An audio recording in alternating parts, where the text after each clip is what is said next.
In today's live stream, we're going to hang out with a legend in the SEO space, Craig Campbell, and we're going to talk about how he started in this space, how he became a legend. We're going to talk about Black Hat SEO techniques versus White Hat SEO techniques. We'll touch, of course, on things like if this thing is even real. I mean, Black Hat SEO is even real. Many people don't know what that is, and more importantly, we're going to ask him a lot of questions that you guys have sent me. Thank you for that. So if that's for you, let's get into this. Don't stop.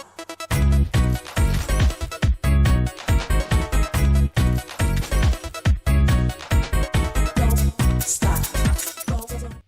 Hey boss, what's going on? Adrian Diaz here with Hasta La Vista Boss, the place where ambitious people like you and I, we talk about how to create a side hustle, make it profitable, quit our jobs, become our own bosses. I hope that's a good goal to have in mind.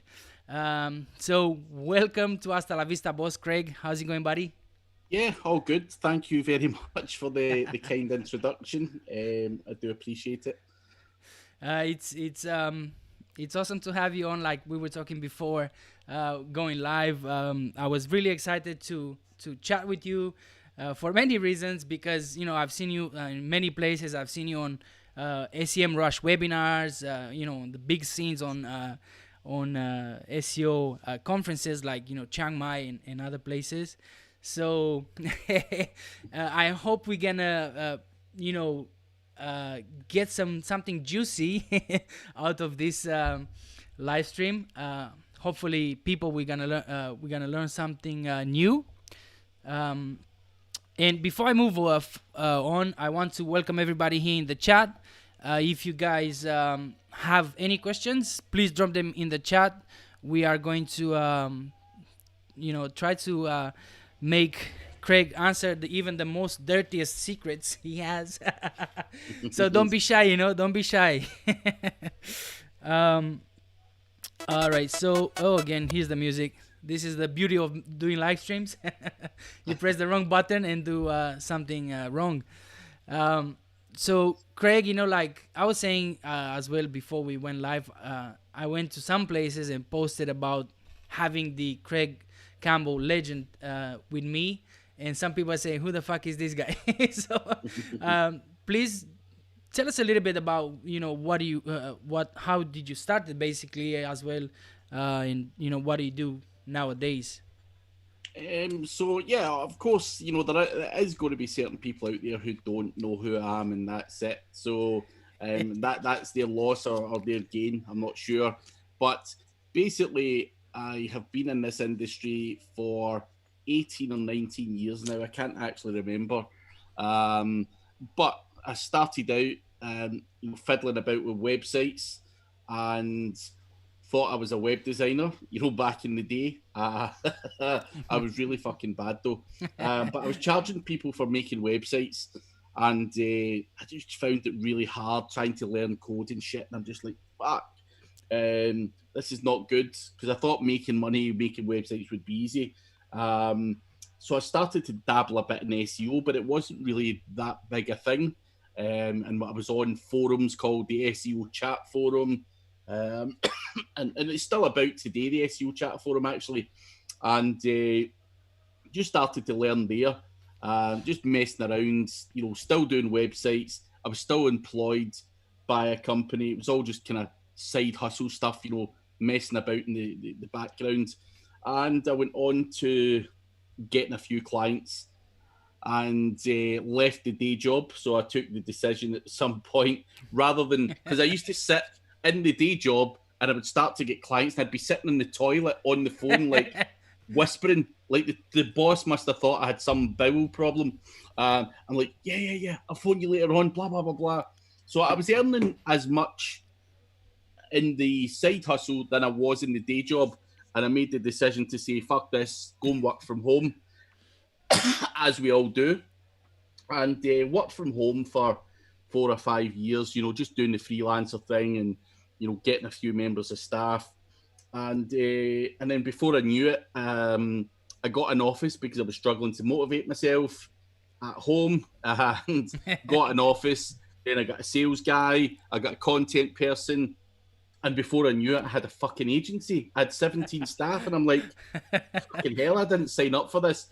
Found that quite stressful, and decided that, you know, agency life and managing staff and all that shit really wasn't for me. So I kind of rebranded away from the agency, done my own thing, do affiliate marketing, focused in training, do consultancy, and built up my own websites. And that's currently where I'm at. So I have pretty much followed the full journey from sitting in the toilet, whispering to clients like some of you guys may be doing just now, you know, if you're building a side hustle, you know, been there, done it, and you know, and you know, went a long way, and I think, you know, found a lot of things out about myself, you know, going along that journey as well. And, you know, in terms of, do I want an agency? Because a lot of people find themselves with an agency, and before they know it, they just keep doing that business model. Is it the most profitable? You know, there's so many ways you can make money with a lot less stress. Yeah. And I think that's where over time, as I've got older, I've become wiser and tried to maybe refine and try to get a good work-life balance rather than busting my balls listening to clients moaning all the time. So that's where I'm essentially at just now. And hopefully, you know, that continues to just, you know, have a nice life, earn some decent money, and have a, you know, not have that whole client thing, you know, dragging me down. Yeah, I mean, it's like what happened to me, for example, now with this coronavirus crap. Since I'm the only thing I'm depending is my salary now, so I've lost my job when the lockdown started here in the UK. So I didn't have any right to furlough. So I was basically fucked. I didn't have any money except what I'm doing online from the side hustle to pay anything. So like you saying, you know, we're trying to make these side hustles to create the lifestyle where you don't have to be worried all the time about who's gonna fucking pay your bills. You're gonna lose your job tomorrow or whatever. So that's really inspiring for me, Craig. I would love to see myself in 5 years where you are, or very close. And how long it took you from, you know, say where the point you said, I'm my boss now. I'm the boss now. I don't depend on anybody else. Oh, I mean, yeah, sorry. That was probably around. So I had the side hustle going on for a couple of years. I can't remember the exact timing, but it probably took me about 2 or 3 years to say, fuck this, I'm going to jump. You know, it was always like, you get greedy and you're like, fuck, I still love that wage as well. And, you know, I was doing a lot of my work while in the day job. So it wasn't that stressful. So I took a bit long to jump. It probably took 2 or 3 years, but I think, you know, I should have pushed myself probably after 6 months or a year.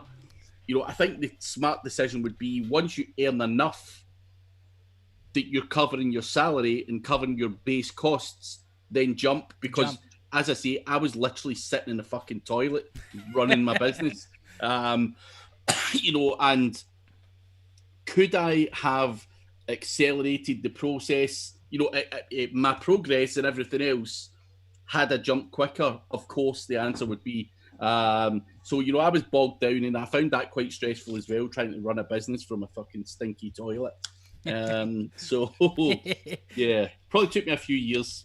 Cool. No, the reason I was asking is because you get many people that they saw a fucking video online with this guy who's having Ferraris and all that shit, and they say, oh, you can make this thing, and you can make that in 6 months. No, listen, it's taken me, I've been in this industry now for 18 years. Now, that was, as I say, dabbling in websites, but, you know, 14 of those years, the first 5 years, I would probably say I was probably fucking 50% of an SEO. I didn't really know everything. You know, I was probably blagging it in a lot of ways. But over the last 14 years, it's taken me to build up what I've got now. You know, the reputation, the speaking at events, networking with people, you know, trying and doing different shit, having an agency and all that stuff.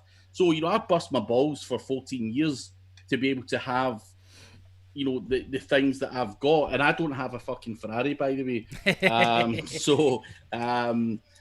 But, you know, I think the whole, you can do this in 6 months, you know, realistically, nothing in life that's worth having is that easy to achieve. It does take time, and you need to develop and maybe do a 3 or 4 year apprenticeship where you do fuck things up and break things and lose clients and, you know, lose people and all of that stuff. Sweet. So thanks for that. I just wanted to pick someone successful brains and say, you know, tell people that is watching this awesome audience, you know, watching this video, is not gonna take you fucking 6 months. So think about it long time, right? When you get into this trying to make money online stuff. Craig Mullins is here. How's it going, buddy? Thanks for being here. Stephen Buchanan, thanks for being here as well, Paul. He says sometimes it's a good idea to fly under the radar, like we were talking earlier about, you know, Black Hat and all that stuff. So, Craig, let me get into this juicy stuff, hopefully, and ask you about all this Black Hat, White Hat debate.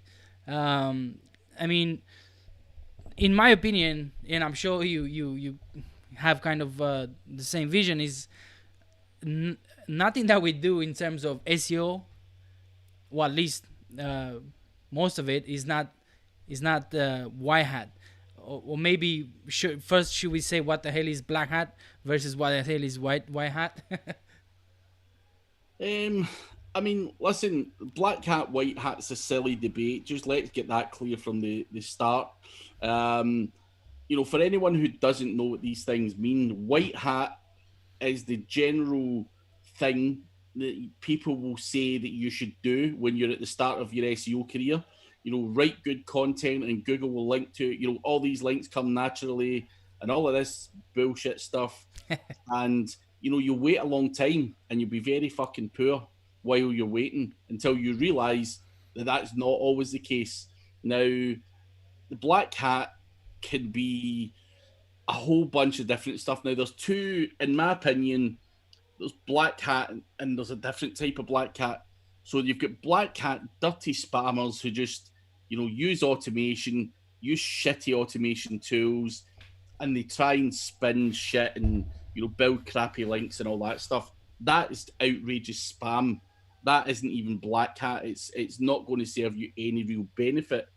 Now, the other black hat is where people just do what the fuck works. You know, whether that's building a guest, you know, buying a guest post, some people will see that as black hat, saying, oh, Google said you shouldn't be paying for links, so buying a guest post is black hat.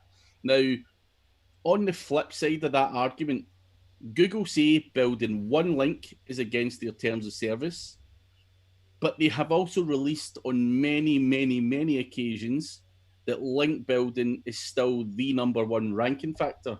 So you figure that one out, because that's a contradiction right there. Now, if you buy a guest post, now out there, no one's going to give you a guest post for free. I don't care who you are, what you say, how you word it. You need to basically pay a fee, whether that's an admin fee, a goodwill gesture, whatever you want to call it. You're still paying for a link, no matter what. And people out there who own websites know that they can charge you that fee for a website, for a link on a website. So whether you deem that black hat or you just do what's working or you're doing what it takes to rank well, you can call it what you want. It's the same as, you know, we have to do what works. So using link building automation to power up a guest post, someone may say that's manipulation. Of course it is. You know, Google's an algorithm that's there to be fucking manipulated. So again, people say, that's manipulation, that's black hat.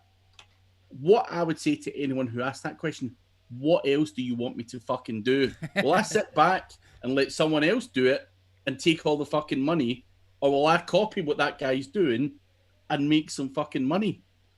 That's the, that is the basic two concepts of what the fuck is going on. You sit back and you believe that, all these links are going to come naturally. And the other guy's sitting there and he's a chancer. Now, a lot of people, won't like, me saying that, but that is what's working. I can show you out obscene amounts of websites that buy guest blog posts, that use tiered link building, that do this, that do that, or we spoke about Kyle Roof earlier on, ranking lorem ipsum. How many examples do you need to wake up and decide that white hat is bullshit? It doesn't work. That's gonna be a code for Twitter. Listen, I get it. White hat. So I give away a free SEO course, and I've had an obscene amount of free links as a result. People saying Craig's giving away a free course. All these bloggers, all that shit. Of course, that's white hat, and that is what Google are trying to get people to do. Mm-hmm. But flip that. You're a builder or a roofer in some shitty little fucking city in the UK.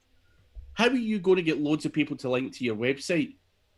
It's an unsexy niche. Now, I've been able to do it because people like free shit. Now, other people who get links naturally are people who have newsworthy content, or whether, David Beckham, gets drunk one night and falls down the street drunk. That's going to get loads of links. But, if you're a roofer, then, you're fucked. You have to play the Black Hat game. So that's it. And there's CBD cakes in the chat saying, give us the Black Hat shit. Give us the Black Hat shit. So let's say, Craig, you are that roofer. How could you compete in because roofer is quite a competitive niche, right, in the local space? Yeah. What are some tricks that you could do in order to compete in that kind of on that kind of niche? I mean, you've got to have content. So first and foremost, you've got to have landing pages that target your keywords. After that, buying guest posts, getting citations to do your GMB stuff. That may be enough. You might not need to use Black Hat techniques. If it is really competitive, you may want to use something like SEO Autopilot, which is going to give you, and what I would tend to do would build automated links to those guest posts that I was buying. So I'm going to give those links more power, more juice. So that's one way of doing it. I've got so many Black Hat tricks that I could tell you. People are doing click-through rate manipulation on this stuff as well, because user signals really work well. So what are people doing? They're using micro workers. They're using cheap Facebook ads. People have got fucking shit tons of phones all going around. Click, click, click, click, click. Manipulating the click-through rate. They're using bots to manipulate that shit as well. In terms of link building, Black Hat shit, click-through rate, these are the things that work very well from an SEO point of view. There's no special trick as such. You can trick, you can train people's naivety. So, if you're struggling to get links, you may want to trick someone into doing it. You may say you're giving them a big sexy link back in return, and you maybe make it a no follow. There's so many little Black Hat tricks that you can do that you're going to trip up a kind of more naive SEO person. But at the end of the day, a local website needs content and it needs links. And that is the main crux. How you get those links is where that Black Hat shit starts to come in. So whether you lie through your teeth, whether you buy shit, whether you automate shit, whether you do anything else out there, it's entirely up to yourself what you want to do. Is any of it ethical? Probably not. Should you be sitting there with 100 phones clicking on shit to try and manipulate what's going on? Probably not. But it's not illegal. I'm allowed to own 100 phones, and I'm allowed to play with CTR. End of. Yeah, that's one of the questions that I've heard some, of course, newbies, intermediate people that only listen to Google. They say that black hat techniques or doing black hat is illegal. Is that shit illegal? No, it's not illegal. Like manipulating. So think of this: a football player is going to manipulate his body, his athleticism, and everything else to make it the best it can be. We're manipulating our website, which is our shop front, to be the best it can be. You're refining everything. You know, a footballer will train harder and harder and harder, harder than the next guy to be able to beat him, to last longer, to be stronger. You're doing the same with your website, and you cannot be. You know, it's not illegal to compete, and you know that is essentially what it is. You know, it's not illegal to compete. Of course, if you're pretending to be a lawyer or you're fucking stealing people's money or whatever it's going to be, then that, you know, those things are illegal. But manipulating or doing SEO or doing click-through rate or buying links or anything like that is just business. Right, right. So I have a few questions from the audience, Craig. That I want to address them and see if you can answer them. I'm sure you can, but how deep you want to go into it's up to you, of course. So Lieven posted this in one of the Facebook things that I shared the other day.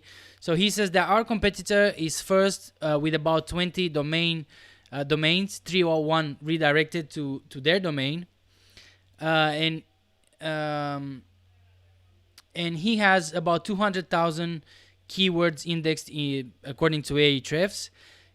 For about 5 years, they've been the first in the SERP. They also do scholarship and CTR. I'm guessing CTR manipulation. I don't know. Yeah. He's saying, should I do the same? Yeah, of course. I mean, with anything, what I would say, if whether you're that guy who's, you know, maybe doing something more advanced using 301 redirects or whatever it's going to be, that's one thing. But no matter where you are, whether you're that shitty little roofer or whether you're this guy, you have to replicate what the guys in page one are doing. That's it. You know, and that's why even guys like Kyle Roof have got Page Optimizer Pro. Why have we got tools like that? We want to see how long someone's content is, how, you know, the guy that's in position one, how long is his content, how many title tags has he got, how many internal links has he got, and then you start reverse engineering his backlink profile. How many links has he got? How many can I get? What else is he doing that I can't do? You know, and that is basically it. So you have to replicate what that guy's doing. Otherwise, the chances are you're going to lose. You're gonna lose money. Like someone here in the chat says, feed says, is a white hat SEO guy making 50K per month without link building, ranking better with each algo update, naive and leaving money on the table? That's a lot of money, isn't it? No. That's a lot. I mean, you're earning a lot of money, and if you're doing what works for you in your industry, then that's fine. But what are the other guys? You know, you're calling yourself a white hat guy. And what the fuck is white hat? Now, you may be paying a white hat agency who are buying your guest posts anyway. So at the end of the day, you might even be doing black hat and you just don't know it.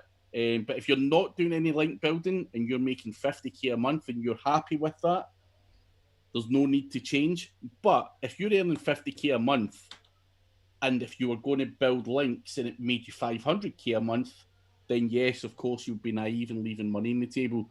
Now, there's certain industries out there, and I've got friends in certain industries who dominate niches without any links because there's just little to no competition, and it's, you know, a handful of links and sheer on page. Now, those niches are few and far between, and there's nowhere else for that guy to go. Whether he bought more links or whether he didn't, it wouldn't make a blind bit of difference to his income. But in your case, I would be asking the question, you know, you're earning 50K, great job. You know, is there scope for another 50k or 100k or whatever, and I'd be looking to achieve that. That's awesome. Just give me 1 sec. I'm trying to get rid of this this spam here in the chat. So I like I said in the Facebook comment, I don't know if I can manage all these people that you're gonna bring with you, Craig. So there's another question that I have here from the Facebook.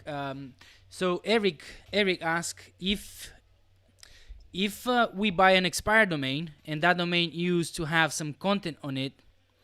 Actually, I believe this question is 2 parts, but what can we do with that content? Would you say it's a good strategy to recreate those pages, especially those ones that have backlinks to them? And if yes, would you index them or leave them out of the index? I mean, most of the time, it depends. So my process when I've got an expired domain name is if I get that domain name, what I'll do is rebuild the website. No matter what, I will rebuild the website with the content, creating all the same URLs that were on there previously. Now, the reason that I do this is to allow that domain name to generate its full power back again. And I also want to understand whether that domain is recoverable or not, because it could have been burnt to death by some dodgy SEO.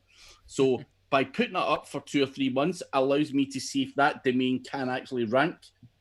At that point, I would make a decision on whether I use this as an affiliate website or some other form of money website, or whether I choose to do a 301 redirect. Now, you can do a 301 redirect and pass some of the link value over to whatever website you want.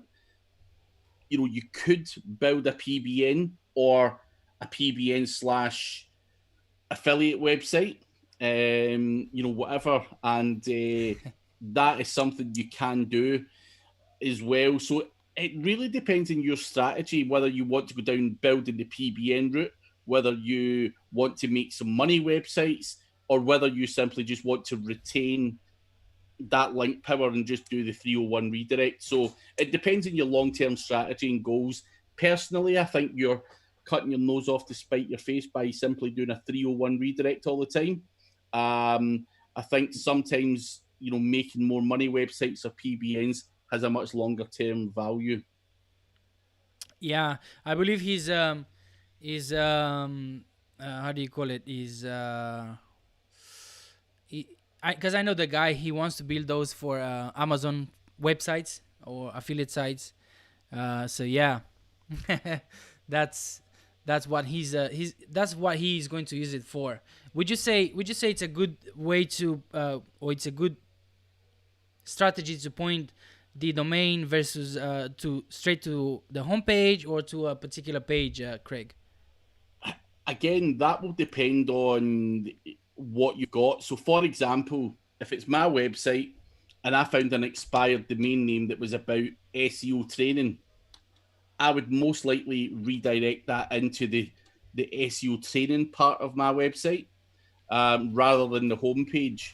So it depends on, you know, if it was a generic SEO blog I bought, then of course I would maybe consider putting it to the homepage.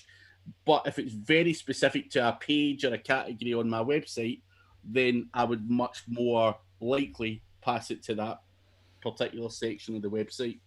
Sweet. So I want to welcome some new people here in the chat. Celestina M, Alex Cocker. How's it going, buddy? You say it's a bit late to the party. You're not. Don't worry. Ask your questions if you have any questions, Alex.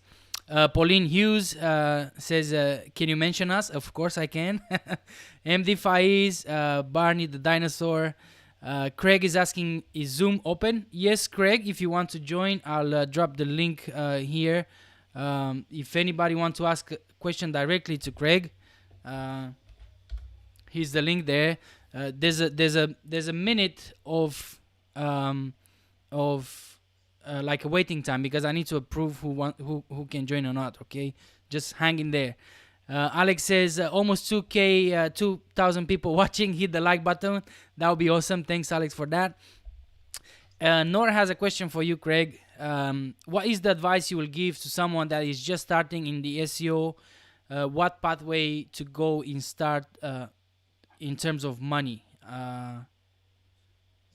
So I'm not 100% sure what he wants, but probably some advice where to start with SEO, I guess. So, in terms of, if you're starting out in SEO and you're looking for guidance as the pathway to make money, I don't have a one suggestion that fits everyone. The reason being is there's so many ways you can make money in SEO. You could become a lead gen guy, an affiliate guy.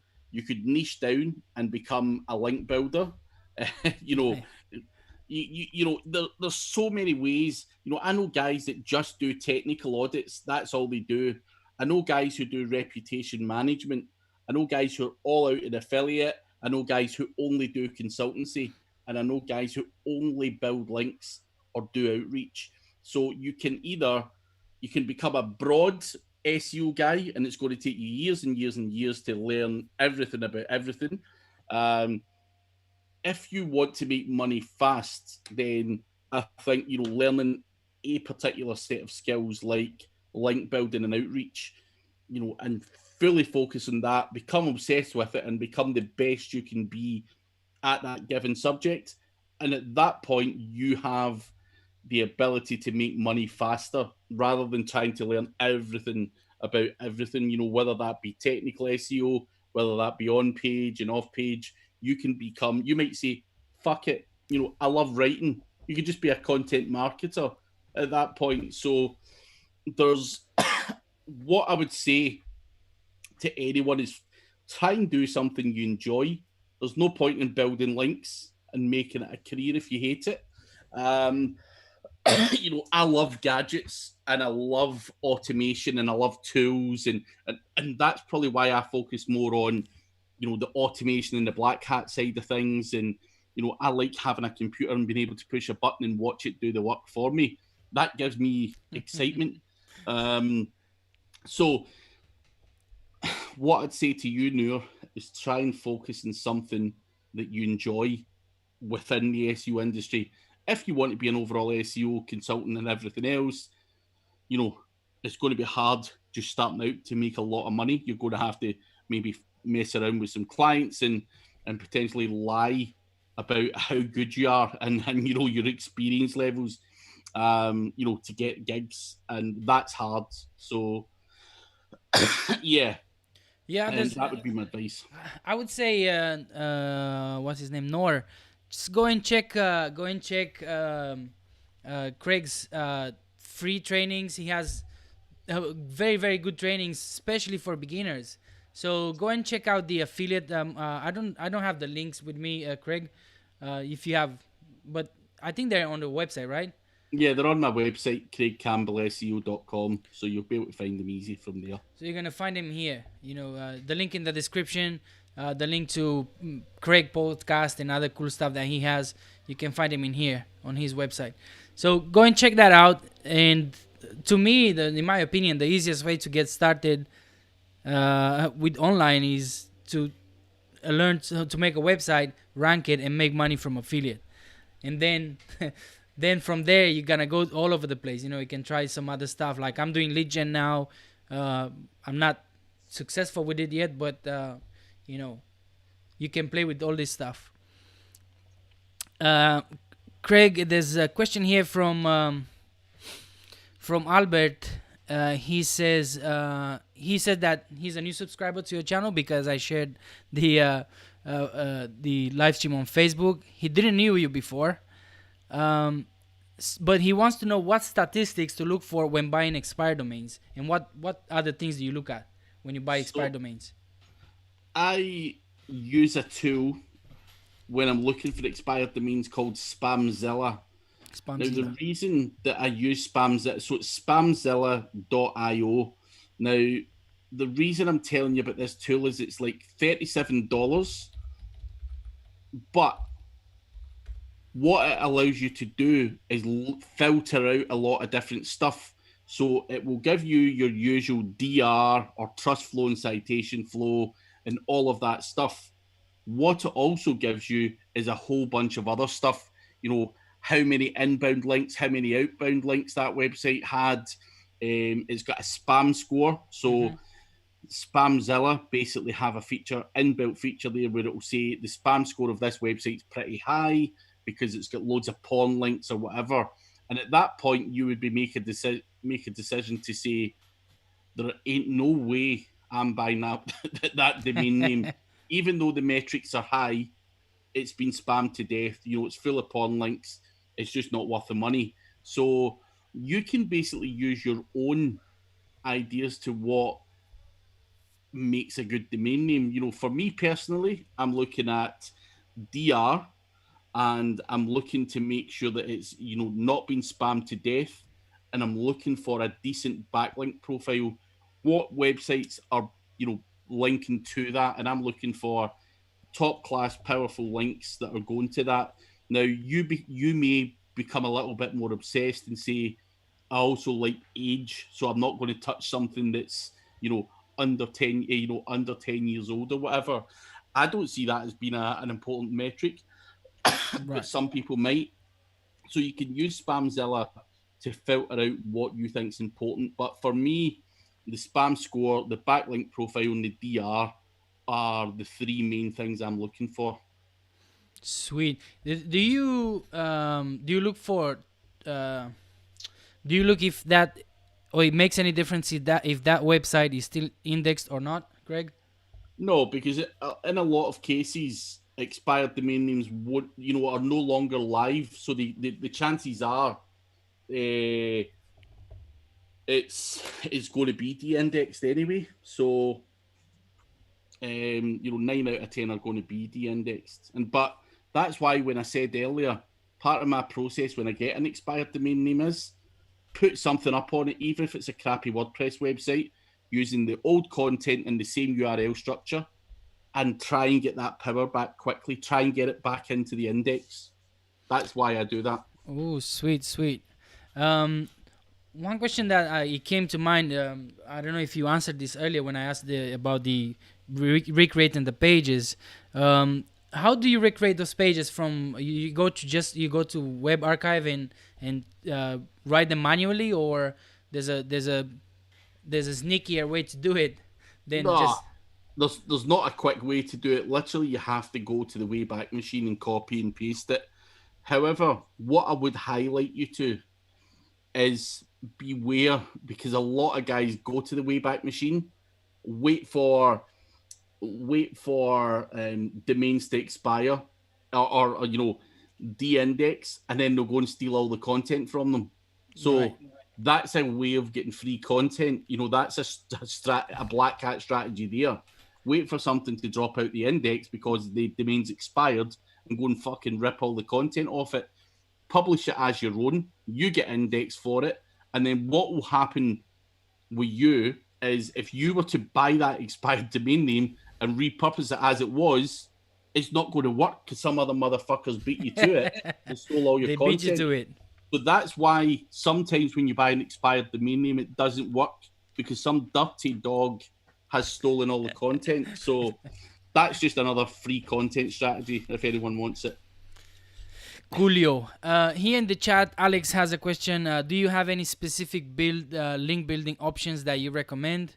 Of course, you probably want to know a little bit more dirty stuff, Alex, not the guest post stuff. There are link building options. Now, what I'm currently doing on my own YouTube channel is every day I've got, if you go to the playlist on my YouTube channel and go to link building course, I'm releasing every motherfucking strategy that you could ever think of, or every link building trick that you could possibly think of over the course of the next few weeks. Now, I've dropped some on there already, so if you go to playlists and link building course, it should be there's probably 7 or 8 on there already. Link building course. There you have it.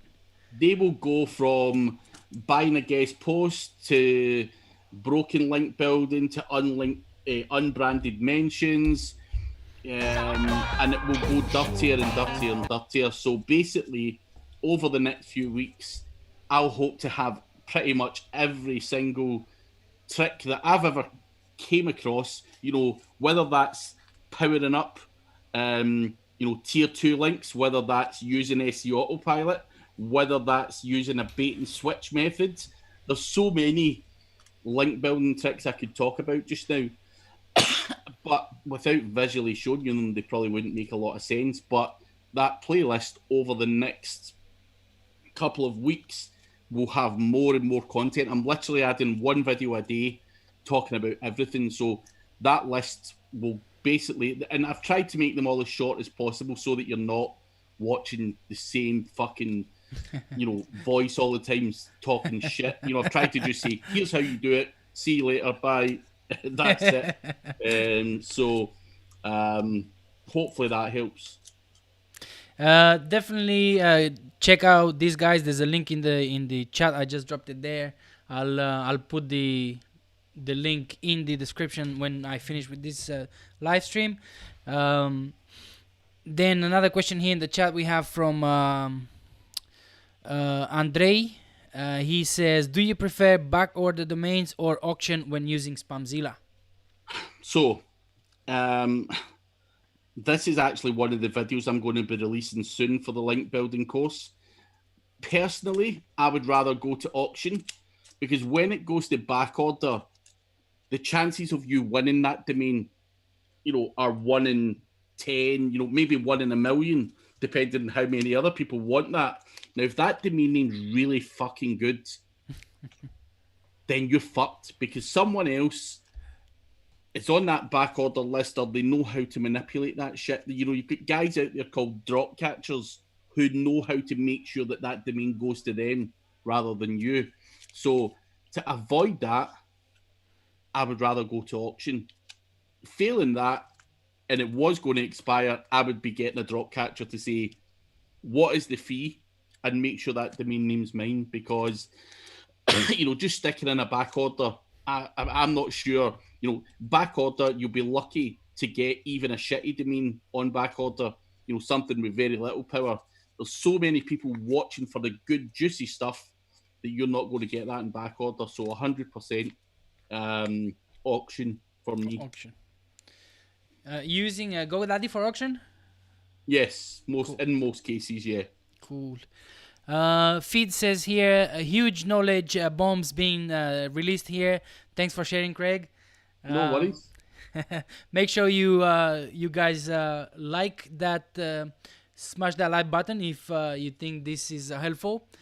Who else we have here? There's another question from. There's not a question. Thanks, J Bug for joining us here.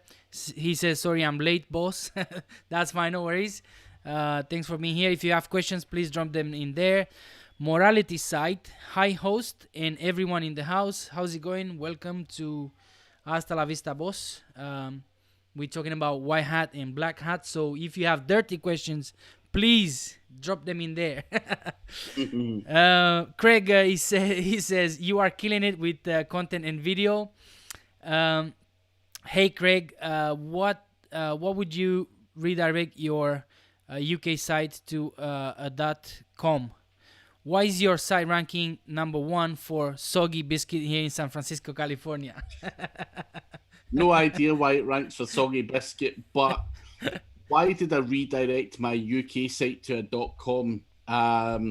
So what I found was that although I was blogging in the UK, I was only really catering for the UK audience. And obviously, as you grow, you want to grow the kind of radius in which people will watch you. So I decided to migrate things over to the .com and do that redirect. And it has allowed me to get a lot more American and a lot of other traffic from other places. So it has been a success. Now, it has been a slow burner as well. Doing that redirect, I was getting it probably took 6 months to probably get back to the level of traffic I was previously having. So it's not a plain sailing process, and I didn't think it was going to be, but yeah, that was the reason for it. I want to use a .com. I think if you want to target a much broader audience, then why the hell would you be using a .co.uk? You should be using the .com. But I stupidly, when I was setting out, just set up a .co.uk, not really thinking of the bigger picture. So, and I always thought, fuck, I should change. And I probably should have done it, 3-4 years ago, but I chose to do it in the probably round about this day last year. Actually, it was at the end of June last year when I decided to go for it and take the plunge. Sweet. Nor is asking here in the chat, what is the dirtiest, the shittiest thing you did to someone, or maybe just you did in SEO?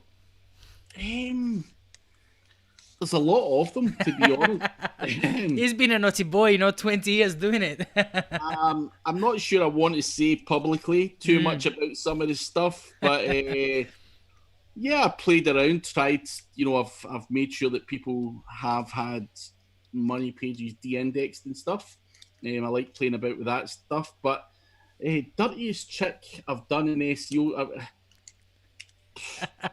You're sweating to mention only one. You're sweating because you don't know what you don't want to make it public, huh? I mean, I don't mind about that. So I'm just going to give one example.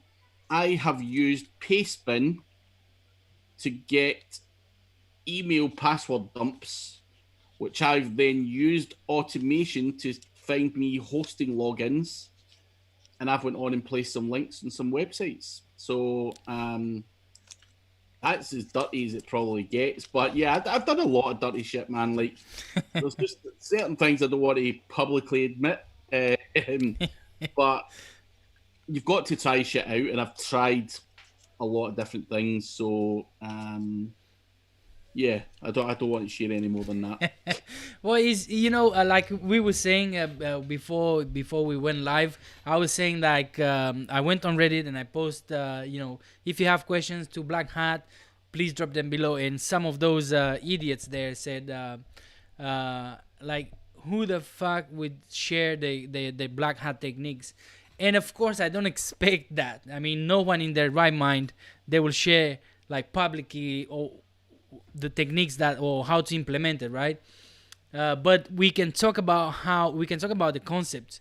And then you can go and put 2 + 2 together and listen to what Craig is saying here, and then go and start playing, doing stuff, and see if it's working, right? Yeah. Listen, you've got to play around, and no one in their right mind's going to share everything that's working. That is the bottom line. A lot of people out there find something, they'll release a course on it, and it fucks it up for everyone. However, someone out there has got to talk about Black Hat SEO and give some tips, give some tricks, give some encouragement, give some advice to people as to what's going on. I'm not foolish enough to say, hey man, I done this and I done that, and it's made me $1 million. That's something I'll maybe share in 10 years' time once it's been patched out or whatever. So, that the people that make those kind of comments are just idiots. What will happen, and I think for the majority of people who watch these kind of webinars and stuff, there'll be golden nuggets in there somewhere, and people say, that makes sense, and I'll try this out and blah, blah, blah, and they might message me saying, did you mean this or whatever? It's not my job to lay everything on a plate for you. I will talk about some funny stuff, tell some funny stories, whatever it's going to be. But the guys out there who are saying, who would share this and why would they share this? And fuck you, man. Just give us a fucking break. I mean, like we were saying, we're talking about the concepts, and I'm sure Clint Butler. Yeah. I had Clint a few weeks back on the show as well. I love the dude. He shared a lot of content, and just because I was watching his show, like for for a year or more than a year, like every single episode.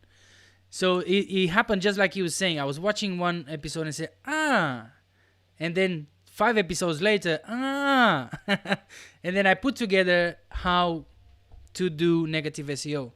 Yeah. You know, I've learned how to do it. And then when someone asked on a group on Skype, how do you do a negative SEO? I started to give them the recipe, and Clean said, "What the fuck? Shut up." Yeah. So no one is gonna share it, but pay attention to Craig videos when he's gonna talk about the link building stuff and all the other trainings that he's doing for free. Even that awesome MAA that you do with Chris. Yeah. With Chris Palmer, that's awesome. I mean, you guys are releasing so much knowledge in there, in those Ask Me Anything. Yeah. Sorry, where is it? Okay, I have a question here. Maybe this is a little bit more interesting. What the hell is Parasite SEO, and how can we do that as well? Parasite SEO. So Parasite SEO is taking advantage of another platform's power, or another domain name's power. So that would be an example of that would be like, Medium. So, or even YouTube to a certain extent, because YouTube's got so much power that we post stuff on there because it's going to get views and it's going to get this. But you're posting blogs on Medium. Why are you doing that? Because you are taking advantage of the domain metrics that Medium have. They're giving you a subdomain like Craig Campbell SEO.medium, and you can post a blog on there. Now that will rank a lot quicker because it's on Medium than it would if I started with a new blog. So what you can do in terms of Parasite SEO is build up a whole bunch of assets on Medium, whether it's on various other well-known like Blogger and all that kind of stuff, well-known platforms, and use those links to point to your website to power it up. So that is pretty much what Parasite SEO is. Sweet. So if anybody wants to build maybe, I don't know, we're talking about microphones, they will build like a page for microphones, and you link to your money page, or something like that. Or just use it direct to your Amazon affiliate. Oh, really? I didn't know that. You're using the power of Medium to rank it quicker than you probably would with an affiliate website, and then link out to your Amazon affiliate website or whatever. Sweet. Do you reckon, Craig, that if we build, let's say, we have on our website a page about best microphones in 2020, and then you create a page on Medium, best microphones 2020, because Medium has higher, power than you, do you think they can outrank you with that page? 100%, yeah. That's exactly what Parasite SEO is, and that's why it's done. Because why do it on a fresh domain name? I mean, I get why long term why you would want to do it in a fresh domain name, but if you're looking for a quick fix, if you're looking for some quick money, you can utilize Parasite SEO as a way to drive in traffic to your affiliate leads. Awesome. That gave me some great ideas that I want to do. I want to implement that straight away. Let me see. There's a question here from Alex. Do you really think it's possible to stay ahead of Google? Like, do you think they will catch on to niche edits eventually and de-index? I think Google will catch on to niche edits and potentially de-index or devalue or whatever they do. I think longer term, I think Google is going to have to look at what they do with links, and I think we've exhausted everything, in terms of a link building point of view. I think that's why Google probably weigh engagement signals a little bit more these days and various other bits and bobs, because, as I say, people are doing everything and anything, and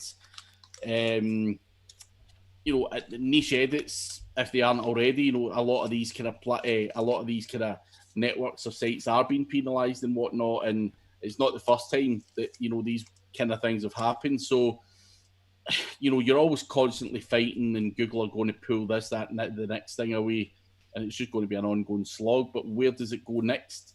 As I see user engagement signals being a little bit more powerful going forward, and those things are kind of harder.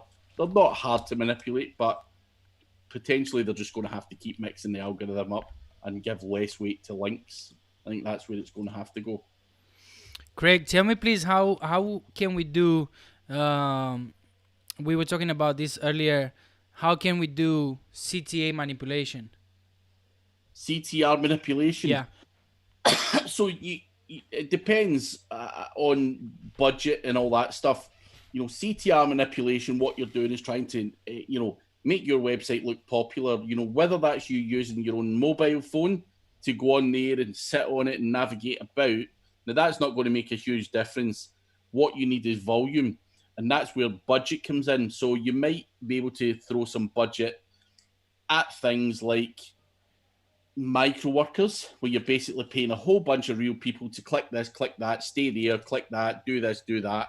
You've also got bots that do that. So you've got bots like CTR Booster and many other ones out there, again, that do this, that, and the next thing. And you can tell them to go in via Google search, click this, click that, do this, do that. Again, you can manipulate that. Now, other ways to manipulate engagement are things like Facebook. So what I tend to do is, if I release a blog post, I will put $20 on there on paid Facebook ads to the Indian audience. And that blog post is probably going to get 100,000 visitors because of the Indian audience. Now, that is getting all of that kind of shit, and the reason I'm saying that, and the reason I'm saying the Indian audience is it's so cheap, but those guys are so fucking hungry for new content that they actually do spend the time to read it and look at it, potentially share it, and do all of that stuff. So you can also use paid things like Facebook to manipulate click-through rates. So there's bots, micro workers, MTurk, paid options, any other way you can do it. As I said before, people are sitting there with hundreds of phones doing it. People have Android emulators set up. People are going to extreme lengths to do this stuff. I've seen what Holly's doing with with her phones. That's crazy. Is there any risk we can? Is there any risk in with doing? Can we do it? Can we overdo it? CTR manipulation. I mean, I think what I would advise anyone to do is try and do it within reason. So don't go away and pay 100,000 people to hit your website when yesterday only 50 people were on your website. That looks stupid. And right. I think Google, they may not penalize it just now, but I think eventually they might. So if you're going to do any form of CTR manipulation, try and make it look natural. So that is what you want to try and do. Right. Sweet. Makes sense. Like Craig said, and he says this on many of his videos, just be fucking smart. Just use your brain. Don't go nuts with it. Just use these techniques to your advantage. J-Bug here says, I'm late to the party. Maybe the question has already been asked, but how do you think about publishing YouTube videos with a backlink to your article? I mean, again, that's something people were trying, 10 years ago and spamming it to death. So I don't really see there being any SEO just value from that. But you can send a shit ton of traffic. If you've got a link, so if you've got a link on a video that's very popular, of course that's going to work really fucking well.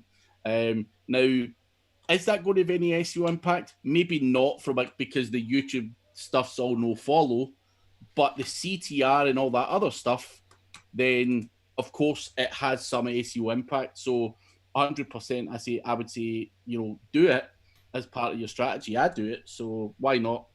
Sweet. The more signals you have, right, the more the better it's going to be, I guess, for your overall work, SEO work. Yeah. Andres here has asked, do you create the dust stack for each guest post you have? Not for each one. Not for each one. Just mainly the good ones. Right? Maybe for the pillar content or Yeah. money pages, stuff like that. Yeah. Right. Coolio. I just have two things. He has some weird questions here. This little fella here. Can I ask a question? Yes. Well, he asked how to make money as a young kid. Actually, I swear to God, I was watching an interview that Craig has on his YouTube channel with a kid, 15 years old, I believe, making money from affiliate marketing. So go to Craig channel and watch that. Yeah. Maybe get some inspiration from there. And David says here, related to what we're talking about earlier, if Google can catch up with all that stuff that SEO do, it doesn't look to matter what Google do. SEO guys always seem to be one step ahead. It's like one step ahead, or we just we adapt. They always find a way to break shit.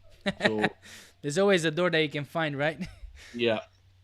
Let me make sure that I've answered all this question here. Andre asks here, what is your opinion? Facebook ads / CTR manipulation to guest posts. Do you see any benefit in doing that? Nah, not to guest posts. You want to spend that money on your own website rather than to guest posts. What I would do to guest posts is just smash some tier 2 links to it using SEO autopilot. But I wouldn't want to be spending too much of your own budget on things that are not your website, if you get what I mean. Sweet. Hello, boss. How's it going, Johnny? Nice to have you here, buddy. What's your preferred way to get links? Chris is asking, purchase versus outreach. If so, which tools or platforms do you suggest? Listen, there's, if you're going to do outreach, you can either use Mailshake if you're on a budget, or you can go all out and get premium ones out there that do better outreach or better automation within there, such as Pitchbox. It really comes down to your budget. What is the best way to do it? It really depends on your setup. You could set up a team to do that regularly ongoing. If you're an agency, keep it in-house. That would be the best way. But sometimes if you're an affiliate marketer, it's just easier to just buy them from someone who's doing that process anyway. And it saves you the cost of having your pitch box and all that other shit and all the VAs that go with it. So, I would rather just buy them, if I'm being honest. But Pitchbox and Mailshake are good platforms that you can utilize to do outreach or whatever. And there's a whole bunch of different vendors out there if you're looking to buy links, such as linksforyou.com, getmelinks.com. There's a whole bunch that you can buy guest posts from. Sweet. It's been already 1 hour, Craig. Can we have you for another 10 minutes maybe? Yeah, let's do it. Sweet. Thanks again. So you guys, if you have more questions, drop them in the chat. Please be as naughty as you can. And see if we can get some cool answers from Craig. J-Bug says here, thank you for answering my question. Do you think it's worth to create Pinterest-friendly images? Yeah, why not? Again, you're using that like a parasite SEO. So if you're using Pinterest to rank images because you're using their powerful platform, then it's going to get you exposure. And no reason why you wouldn't want to use that as part of your strategy. So anything that's going to give you any kind of push in the right direction, I would be 100% for, saying that that's the right thing to do. So, yeah, do it. Sweet. Alex says, you just mentioned micro workers and Indian audience, but does that not affect ad revenue where they ask for UK and US audience only?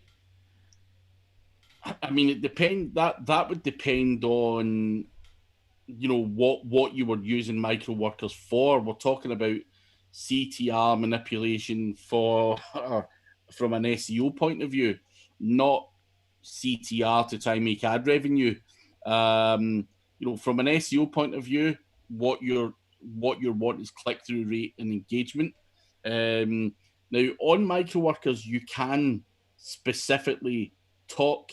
You can specifically ask for UK people to do the stuff, or Australians or wherever you may be. So you can specify that. Now, the reason I mentioned the Indian audience when it comes from Facebook is when I release a blog post personally, I want as many people in the SEO industry to read that. I couldn't give a shit whether they were in India, Pakistan, America, Russia. It doesn't matter. Those are all potentially my audience. And what I would say there is that India gives me a hell of a lot more bang for my buck in terms of getting eyeballs onto that content, and that's what I'm trying to achieve. So it's not about ad revenue or anything like that. It's just eyeballs on websites. I don't offer ads on my website, so it's not going to impact the ad revenue whatsoever. What it's going to do is obviously have a positive increase on that article. And you might ask, well, does the Indian audience really move the needle, in the UK search positions and whatnot? It does, 100%. So, yeah, so it works well for me. Cool stuff. Hey Chris, how's it going? Yeah, it says YouTube. YouTube says there are almost 2,000 people watching now. What the fuck? Yeah, that's Craig's fault. He bring his audience with him. You've also got 12 dislikes. Well, it's on your channel as well, but again, interaction. give the channel some love, and obviously like the kind of video and stuff like that, because obviously that's what we're all here for. I'm not sure why people spend their time disliking it or whatever. It's madness. That's alright. It's because they hate us probably, and haters will always hate, I guess. Yeah. Craig, how can we get in one of these parties? You'd need to be in Scotland. So Look at that dance. Look at that skill. Oh, I love that. You guys have a lot of fun when you do this stuff, and I'm having fun following you guys.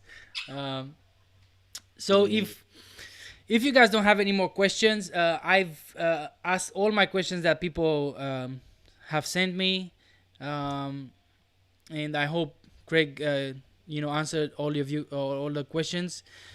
If not, I want to let Craig go to the party. He has some party going on in later on with the boys. It's Saturday night after all. So I'm gonna get one more questions from Andre, and then we're gonna wrap this up. How many tires on the Web 2.0s do you think make sense for guest posts? I mean, probably 2 or 3 tops. I know guys will say they do tier 4, tier 5, do this, that, and the next thing.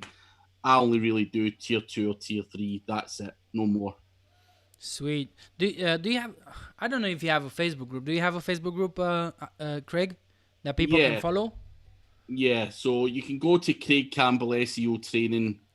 Just put that in Facebook, and you will get my Facebook group. Sweet. And lastly, can you just run through how Pitchbox works? That needs a tutorial. For me to show you how Pitchbox works would take about 3 hours. There's tons of tutorials out there in YouTube which will show you. It can be a daunting, complex setup, at the start, because it's got all the bells and whistles. Even me as an experienced user, I probably use Pitchbox to 20% of what's available. It can do fucking so much more. But what I'd advise you do, Alex, is check out those YouTube videos, or even get a walkthrough of the guys at Pitchbox. it is insane the amount of shit that tool can do. Yeah, I've seen some tutorials out there, so definitely it's a very complex tool, especially for guys like you and me, Alex. We don't have experience with that powerful tool. So um, Craig, before we go, is there any tips that you can give us, my man, for people who are still in the trenches, trying to make it? Any tips that can help us stay motivated and keep doing this stuff? I mean, I would say to anyone, nothing's unachievable. Never sit there and think that you can't do it. Or never think that you're new to SEO and you can't catch up in the big guys or anything like that. If you're in the trenches, keep fighting, keep learning, keep networking. Don't follow one guy. Test your own shit. Don't be scared to take action and try shit out. I've had more failures than successes. And that is what makes a strong marketer at the end of the day. Take action, break shit, blow shit up, lose some money, make some money, hire, fire. There's a lot of laughs and there's a lot of tears along the way as well. But it's the same in life. And I think you've got to just keep hustling and keep fighting and it will come good. We all make mistakes. I still make massive mistakes, to this day. So don't be scared to make them. That's what I would say. That's so awesome. I mean, that I'm gonna make a video only of that. I'm gonna make a clip only of that and share it on Facebook. And that was awesome. So guys, keep doing this stuff. Keep testing your shit, and we're gonna find a way to make it out of the rat race. Thanks again for accepting, Craig. You're a superstar. Thanks everybody in the chat for your questions. And if you have more questions, you did catch this live, drop the questions in the comments, and I'm gonna make sure I'm gonna send it. If it's a good question, I'll make sure I'll send it to Craig, see if he can have an answer for us. All right, bosses. Thanks for watching again, and remember, Yes. stay focused, because we are going to get rid of that boss. All right, see you in the next video.